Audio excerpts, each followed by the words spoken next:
With your Ag News, I'm Farm and Ranch Director Sarah Heinrich. Foreign ownership of farmland is a concern, with some states taking an active role.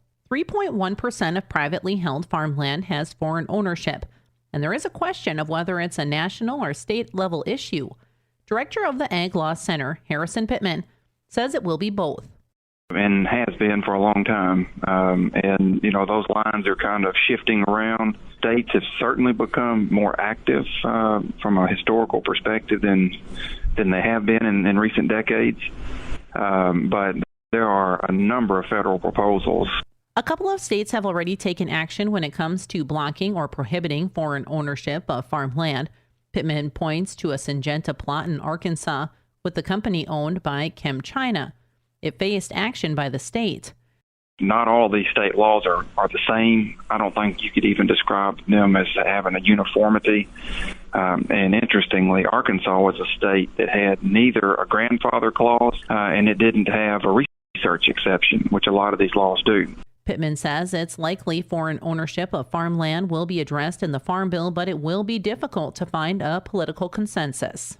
A lot of these proposals would depend on USDA taking a much more active role. But to do that, they're going to need a lot of resources, and they're going to have to add a lot of people, which is money. And so you may have people that think it's a terrific idea, but they may not think it's a terrific idea at the same time to expand USDA in that way.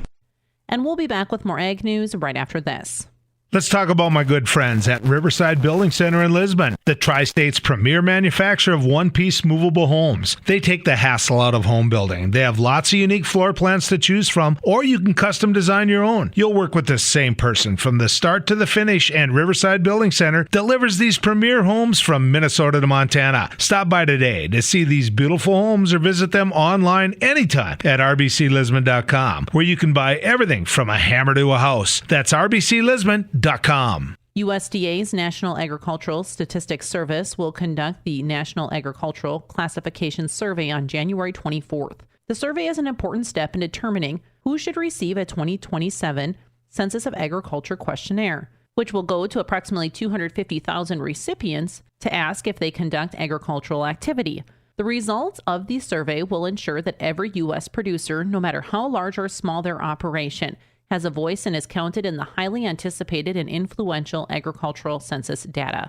NASS Administrator Hubert Hammer says every response matters. Even if a respondent doesn't think the survey applies to their farm, we'd ask that they respond to the few screening questions. NASS encourages recipients to respond securely online at agcounts.usda.gov. With your Ag News, I'm Farm and Ranch Director Sarah Heinrich for the Growing Harvest Ag Network.